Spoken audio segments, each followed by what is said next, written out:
Saat ini kita akan kembali lagi diperlihatkan dengan Xiao Yan yang pada saat ini berada di puncak gunung ke-9 bersama dengan Ji Ye dan Han Sen. Lalu Xiao Yan pada saat ini merasa bahwa Ji Ye dan Han Sen benar-benar memiliki kesetiaan kepada Xiao Yan, tetapi Xiao Yan pada saat ini juga ingin mengetahui sejarah dari kelompok bunga dari mereka. Xiao Yan pada akhirnya segera bertanya kepada keduanya apakah mereka mengingat beberapa kejadian di masa lalu mengenai kelompok bunga.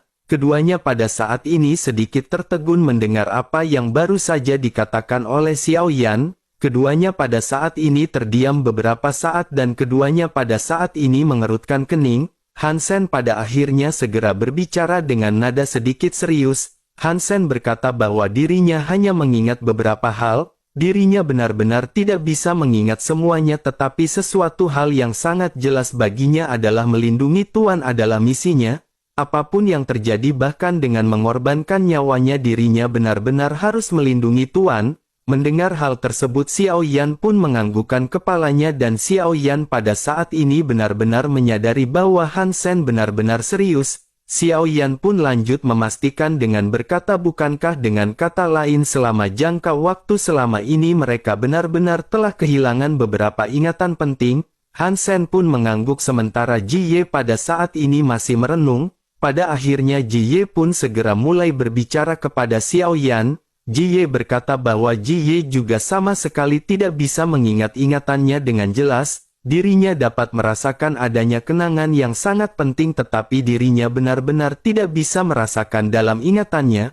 Pada saat ini ingatan Ji Ye benar-benar sangat kosong tetapi di hatinya ada sesuatu yang menggebu-gebu. Setelah selesai berbicara Ji Ye pun pada saat ini kembali mengerutkan keningnya dan berusaha keras untuk mengingat semuanya. Tetapi setelah beberapa saat tidak peduli seberapa kuat Ji Ye mencoba, pada akhirnya Ji Ye benar-benar tidak bisa mengingat apa yang ada di dalam ingatannya. Xiao Yan pun pada saat ini menghela nafas dan berkata sepertinya tidak ada yang bisa mengingat memori kunci ini. Seseorang pasti telah sengaja menghapus memori penting ini sepenuhnya dari semua kelompok bunga. Seharusnya Ji Ye dan Han Sen juga menyadari siapakah sosok yang melakukan hal ini. Jika tebakan Xiao Feng benar orang yang melakukan hal ini seharusnya adalah Yang Mulia. Han Sen dan Ji Ye pada saat ini tiba-tiba terkejut dan bertanya mengapa Yang Mulia melakukan hal tersebut. Mendengar pertanyaan dari Ji Ye pada saat ini Han Sen seolah berpikir dan bergumam sepertinya Yang Mulia memiliki niatannya sendiri. Oleh karena itu pada saat ini bagaimana mungkin bisa mereka menebak apa yang dipikirkan oleh Yang Mulia pada saat itu. Sementara itu di sisi lain Xiao Yan pada saat ini sedikit tersenyum dan Xiao Yan sepertinya sudah memiliki jawaban samar-samar di dalam hatinya. Xiao Yan menyadari kemungkinan besar Yang Mulia menghapus semua ingatan dari kelompok bunga. Hal itu bertujuan agar mereka tidak melakukan pemberontakan setelah lama menunggu. Yang Mulia benar-benar menghapus semua ingatan mereka dan hanya menyisakan ingatan yang berisikan tujuan mereka berada. Yang Mulia juga meninggalkan kartu Necromancer untuk membatasi pergerakan orang-orang ini. Dengan kartu Necromancer saja sudah cukup bagi mereka untuk tidak berani bertindak terhadap keputusan dari Yang Mulia. Yang Mulia benar-benar telah memperhitungkan semuanya dengan sangat baik di masa lalu untuk reinkarnasinya. Dengan hanya kekuatan Xiao Yan yang seperti saat ini tentu saja Xiao Yan benar-benar akan dapat dengan mudah dihancurkan oleh para seniornya. Beruntung dengan kartu Necromancer yang telah ditinggalkan oleh Yang Mulia Xiao Yan pada saat ini benar-benar selamat.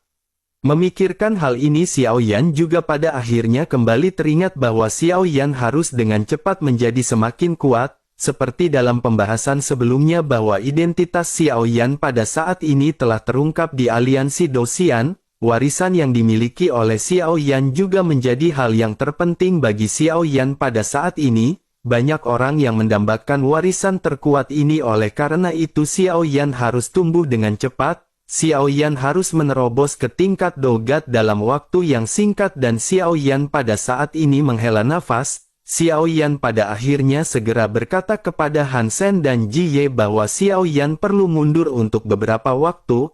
Oleh karena itu selama waktu ini Xiao Feng akan meminta saudara Han Sen untuk membantu melindungi tempat ini. Menanggapi hal tersebut, Han Sen pada saat ini segera menangkupkan tangannya dan lanjut berkata agar Tuan jangan khawatir, dirinya tidak akan pernah meninggalkan Tuan dan ada 10.000 prajurit hantu yang pada saat ini tidak akan pergi. Xiao Yan pun tersenyum dan lanjut berkata kepada Ji Ye bahwa dirinya juga pada saat ini ingin merepotkan Ji Ye. Ji Ye pada saat ini langsung tersenyum dan berkata kepada Xiao Yan dengan nada bercanda, apakah Tuan pada saat ini ingin mandi bersama lagi? Xiao Yan pada saat ini tersenyum pahit mendengar Ji Ye yang menggoda Xiao Yan dengan cara seperti itu. Xiao Yan pada akhirnya mengabaikan Ji Ye sebelum akhirnya sosok Xiao Yan pada saat ini segera melesat ke dalam danau.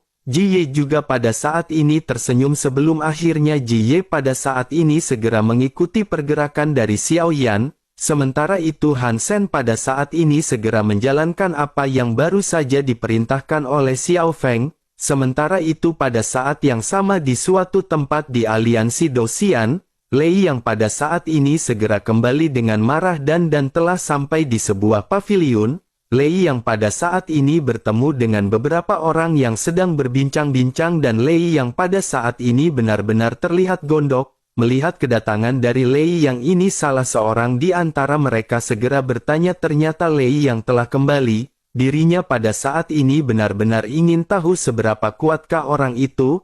Lei yang wajahnya dipenuhi dengan amarah pada saat ini segera berkata bahwa seseorang telah melindungi orang tersebut. Menanggapi perkataan dari Lei yang pada saat ini salah seorang lainnya segera bertanya warisan apa yang dimiliki oleh orang itu. Lei yang pun tanpa basa-basi segera menjawab bahwa orang itu juga memiliki sebuah jari. Sosok lain pada saat ini segera menunjukkan ketertarikan dan bertanya kepada Lei yang apakah orang tersebut kuat. Lei yang pun segera berkata bahwa orang ini hanya seorang Dosian. Tetapi meskipun begitu auranya benar-benar terasa sangat merajalela, terlebih lagi ada Han Sen juga yang seorang jenderal dari aliansi Dosian dan dirinya memiliki 10.000 satria hantu di tangannya. Tampaknya pada saat ini Han Sen benar-benar memutuskan untuk melindungi bocah tersebut bagaimanapun caranya. Menanggapi hal tersebut salah seorang di antara mereka segera berkata, tampaknya semua ini benar-benar sedikit rumit. Sepertinya mereka benar-benar harus memancing orang tersebut keluar dari aliansi Dosian untuk bisa menghabisinya.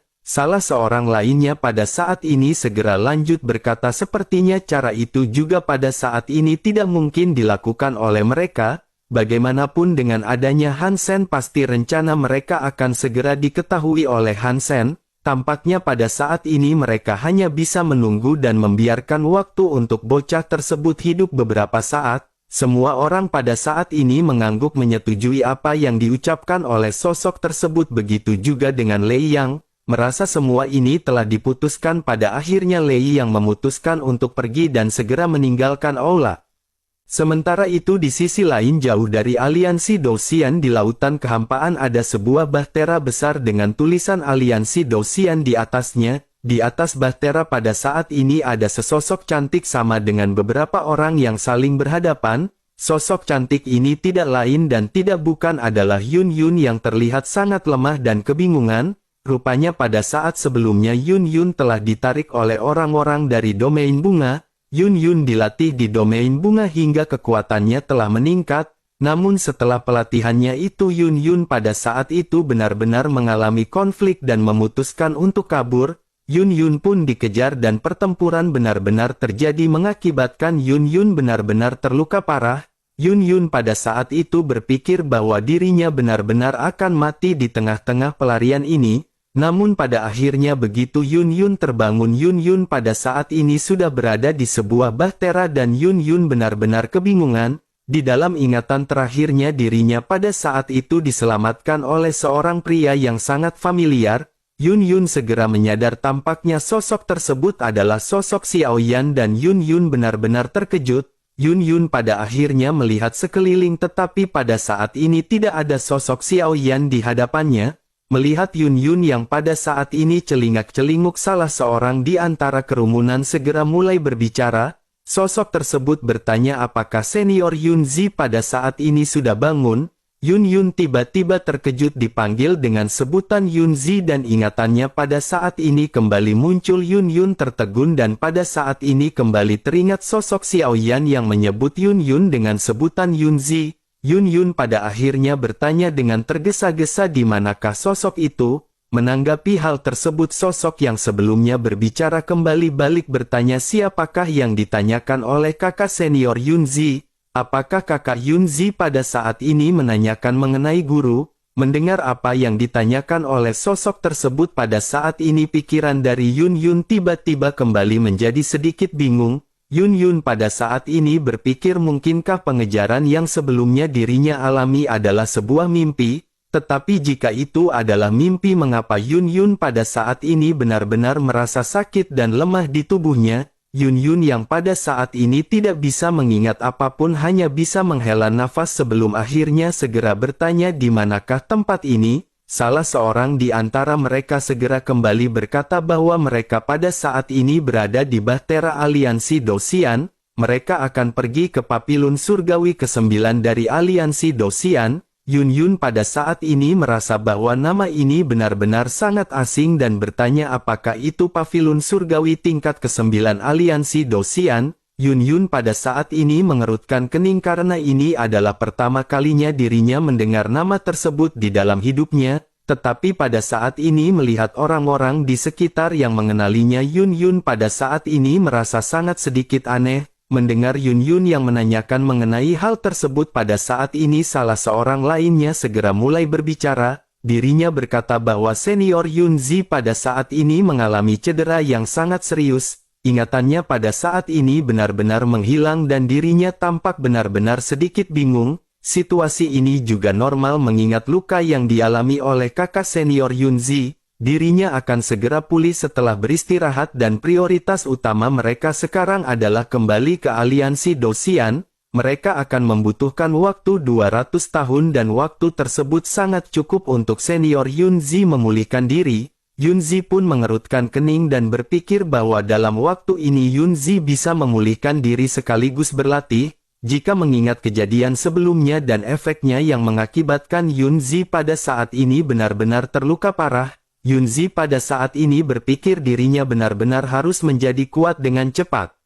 Yunzi pada akhirnya segera bergumam bahwa dirinya pada saat ini harus berlatih untuk meningkatkan kekuatannya. Dirinya pada saat ini ingin tahu apakah gurunya pada saat ini berada di sini. Menanggapi hal tersebut salah seorang lainnya pada saat ini segera menganggukkan kepalanya. Dirinya lanjut berkata bahwa guru telah memerintahkan mereka untuk menjaga kakak senior Yunzi. Guru juga memerintahkan jika kakak senior Yunzi terbangun mereka harus membawa senior Yunzi menemui guru. Karena kakak senior Yunzi pada saat ini telah terbangun apakah kakak senior Yunzi ingin menemui guru pada saat ini juga? Yunzi pun memiliki kilatan di matanya dengan tekad yang sangat tinggi dan menganggukkan kepalanya. Dirinya pada akhirnya segera berkata bahwa mereka pada saat ini harus membawa Yunzi menemui guru.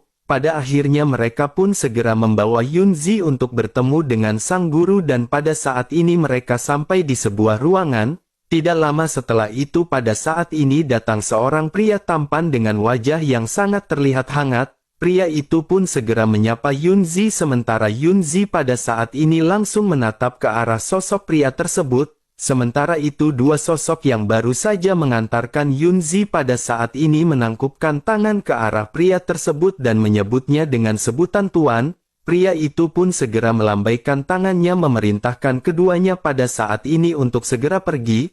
Pada akhirnya pada saat ini hanya tersisa Yunzi dan pria tersebut di dalam ruangan ini. Pria tersebut pada saat ini memandang ke arah Yunzi dan tersenyum dan berkata sebaiknya Yunzi pada saat ini duduk terlebih dahulu. Dirinya tahu betul bahwa Yunzi pada saat ini merasa sangat bingung, tetapi yang perlu dirinya ingat pada saat ini sudahlah cukup bagi Yunzi. Dirinya pada saat ini akan memperkenalkan diri bahwa dirinya bernama Mei Ling. Jika ada orang di sebelah Yunzi maka Yunzi bisa memanggilnya dengan panggilan Tuan. Tetapi jika tidak ada siapapun maka Yunzi bisa memanggilnya dengan panggilan nama yakni Mei Ling.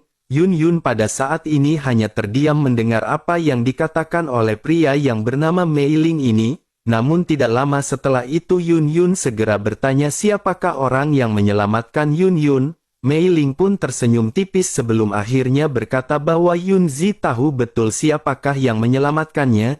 Yun Yun pun tertegun dan pada saat ini sosok Xiao Yan melintas di benaknya. Dirinya tanpa sadar segera bertanya benarkah itu adalah sosoknya. Sementara itu melihat Yun Yun yang pada saat ini bertanya sosok Mei Ling tampak bingung. Dirinya pun segera bertanya siapakah sosok yang dimaksud oleh Yun Zi. Yun Yun pun pada saat ini seketika tertegun mendengar apa yang baru saja dikatakan oleh Mei Ling. Yun Yun pada akhirnya segera bertanya dengan sedikit ragu apakah dirinya tidak mengetahuinya. Mei Ling pun menggelengkan kepalanya dengan ekspresi serius dan berkata bahwa dirinya tidak tahu. Yun Yun pada akhirnya terdiam dan bertanya-tanya apa yang pada saat ini sedang terjadi. Pada saat ini tiba-tiba seorang tuan atau master benar-benar muncul dan Yun Yun tiba-tiba menjadi murid dari aliansi Dosian. Bahkan pada saat ini Yun Yun juga benar-benar tidak tahu siapakah orang yang menyelamatkan Yun Yun pada saat sebelumnya. Ekspresi Yun Yun pada akhirnya menjadi sangat dingin dan dirinya dengan tegas segera bertanya apakah si pria berbohong kepadanya. Menanggapi hal tersebut Mei Ling pun tersenyum sebelum akhirnya segera lanjut berbicara kepada Yun Yun. Mei Ling berkata bahwa Yun Zi adalah murid yang dirinya ambil dari domain bunga. Namun di dalam perjalanan mereka benar-benar menemukan Yun Yun yang telah terluka parah. Tampaknya pada saat ini ingatan dari Yun Zi juga benar-benar telah hilang dan dirinya sedikit bingung. Mei Ling khawatir Yun Zi akan membutuhkan lebih banyak istirahat dan pemulihan agar ingatannya kembali.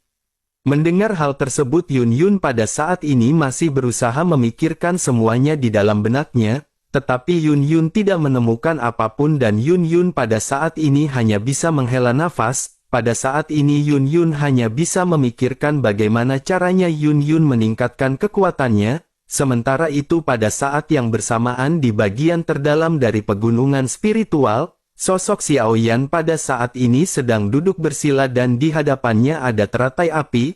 Teratai ini menyinari sekeliling dengan cahaya terang dan Ji Ye pada saat ini sepertinya tampak penasaran ketika melihat hal ini. Ji Ye pada saat ini hanya bisa melihat bahwa teratai api ini telah terserap oleh Xiao Yan. Xiao Yan terus-menerus melakukan penyerapan teratai api yang dikeluarkan oleh Xiao Yan. Ji Ye juga bisa merasakan bahwa aura dari Xiao Yan pada saat ini terus-menerus meningkat pesat. Sementara itu Xiao Yan pada saat ini merasa bahwa peningkatan ini benar-benar sangatlah lambat. Tetapi di mata Ji Ye pada saat ini hal tersebut benar-benar sungguh luar biasa karena Ji Ye tidak pernah melihat metode yang seperti ini. Xiao Yan pada saat ini benar-benar berniat untuk meningkatkan kekuatannya secepat mungkin. Xiao Yan telah membuka lautan bintang yang sangat kecil di dalam dantiannya. Untuk menerobos dan menjadi dogat Xiao Yan benar-benar harus membuka lautan bintang yang besar. Namun pada saat ini Xiao Yan masih bekerja keras untuk menerobos ke puncak Dosian bintang 9. Tujuan Xiao Yan pada saat ini adalah bagaimana caranya Xiao Yan menembus puncak Dosian secepat mungkin. Selain itu Xiao Yan juga pada saat ini bisa merasakan bahwa setelah serangkaian pertempuran sengit dalam upacara daftar emas, kekuatan Xiao Yan di tahap menengah Dosian bintang 9 telah distabilkan. Oleh karena itu dengan tambahan teratai api ini peningkatan kekuatan Xiao Yan akan mampu mendorong Xiao Yan untuk menerobos puncak Dosian bintang 9. Terlebih lagi Xiao Yan juga akan dapat mengembangkan teknik lanjutan dari jantung api putih. Pada akhirnya bersamaan dengan Xiao Yan yang melakukan pelatihan dekade demi dekade telah berlalu. Selama proses ini Xiao Yan juga pada saat ini telah sangat stabil. Xiao Yan juga pada saat ini telah menyerap 200 teratai api ke dalam tubuhnya. Xiao Yan pada akhirnya menghela nafas panjang dan pada saat yang sama aura di tubuh Xiao Yan juga meledak dan mencapai Dosian bintang 9 puncak. Xiao Yan pun perlahan berdiri dan Xiao Yan pada saat ini tidak memiliki niat untuk terus berlatih dan melangkah lebih jauh. Hal itu dikarenakan Xiao Yan tahu betul di dalam kondisinya pada saat ini. Jika Xiao Yan ingin secara paksa menyerap teratai api dan menerobos ke tingkat dogat, hal tersebut justru akan menghambat peningkatan kekuatan Xiao Yan di masa depan. Xiao Yan juga pada saat ini menyadari tampaknya akan membutuhkan banyak waktu bagi Xiao Yan untuk bisa menerobos ke tingkat Dogat. Sekarang yang paling penting yang harus dilakukan oleh Xiao Yan adalah menstabilkan kekuatannya di tahap puncak Dosian bintang 9 terlebih dahulu. Terlebih lagi jika Xiao Yan ingin menerobos ke tingkat Dogat, persyaratannya juga adalah membuka lautan bintang. Xiao Yan pada saat ini memiliki lautan bintang yang kecil di dantiannya. Selama proses pelatihan ini area lautan bintang di tubuh Xiao Yan juga telah semakin meluas. Sekarang ada hampir 100 bintang yang mengambang dengan tenang di dalam dantian lautan bintang Xiao Yan. Jika Xiao Yan ingin menerobos ke tingkat Dogat, Xiao Yan harus membuka lautan bintang tingkat kuning terendah. Batas minimumnya harus berisi hampir 1000 bintang agar berhasil. Tentu saja Xiao Yan juga pada saat ini berpikir bahwa Xiao Yan harus melampaui tingkatan tersebut karena itu akan menentukan kekuatan Xiao Yan ketika di tingkat Dogat. Melalui informasi yang sebelumnya disebutkan oleh Jie, Xiao Yan pada saat ini telah memahami semuanya.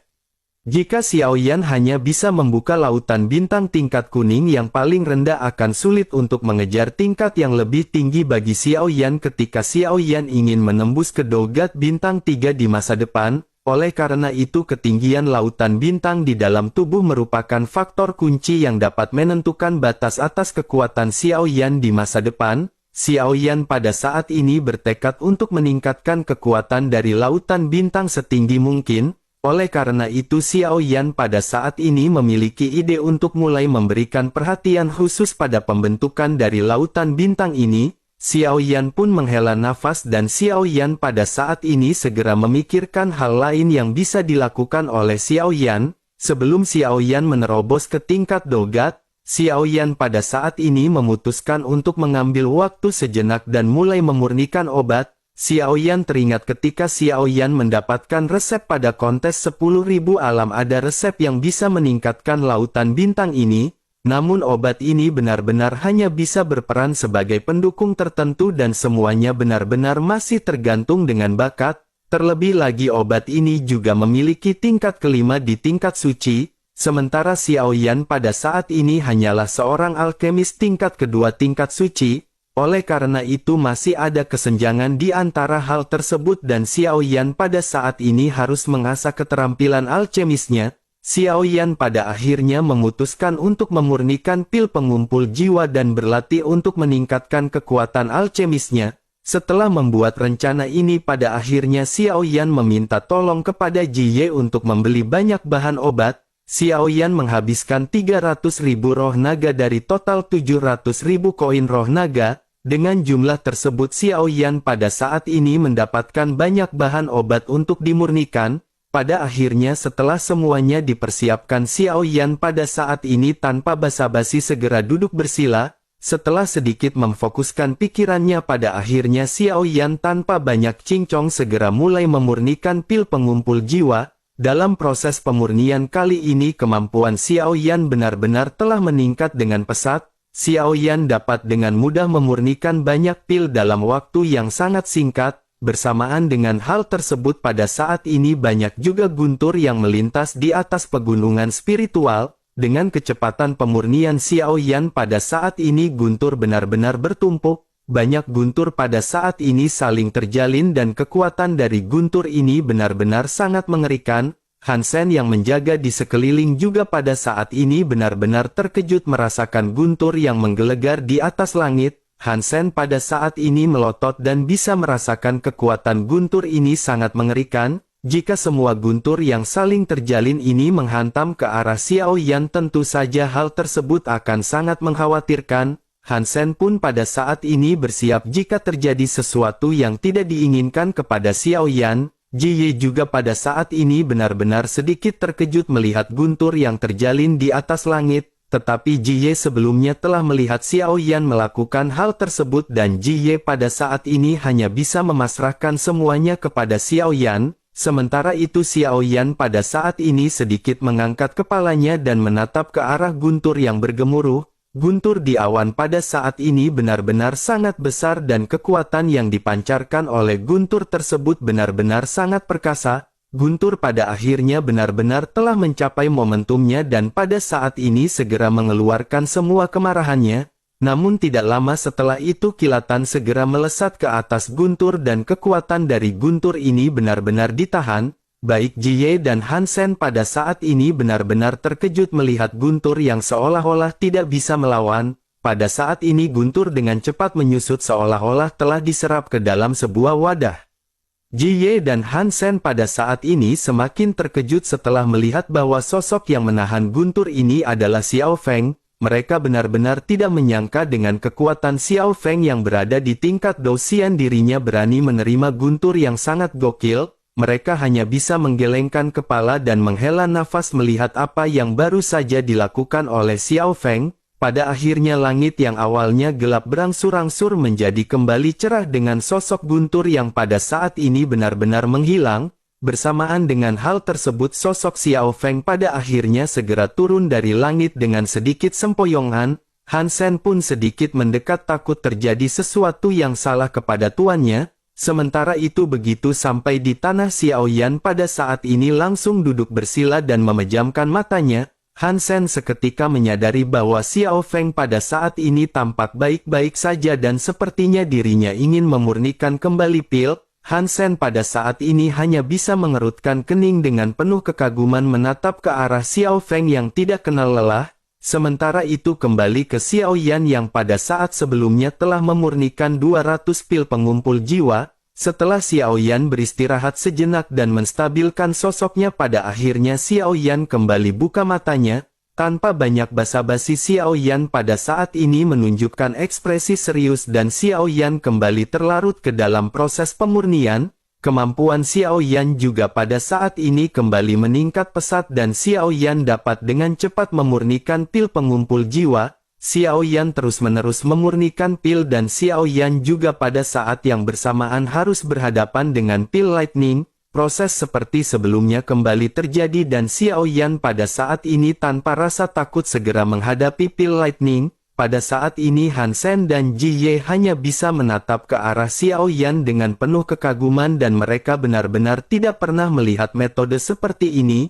Mereka tidak pernah menyangka bahwa Xiao Feng benar-benar akan menerima hantaman petir ini dengan tubuhnya sendiri. Dirinya benar-benar tidak menggunakan origin abadi untuk berhadapan dengan guntur yang sangat kuat. Xiao Feng tampak benar-benar menikmati menerima hantaman dari pil lightning yang pada saat ini benar-benar sangat ganas. Pada akhirnya mereka hanya bisa menghela nafas lega dan bersantai sambil minum-minum anggur merah menatap ke arah Xiaoyan yang berhadapan dengan pil lightning. Sementara itu di sisi lain pada saat ini di surga ke-9 telah banyak sosok yang tidak familiar yang muncul. Tentu saja sosok-sosok ini muncul dengan tujuan tertentu setelah mendapat kabar mengenai Xiao Feng yang memiliki warisan yang mulia. Sosok-sosok ini memiliki aura yang kuat dan tentu saja tujuan mereka adalah Xiao Feng penguasa dari surga ke-9.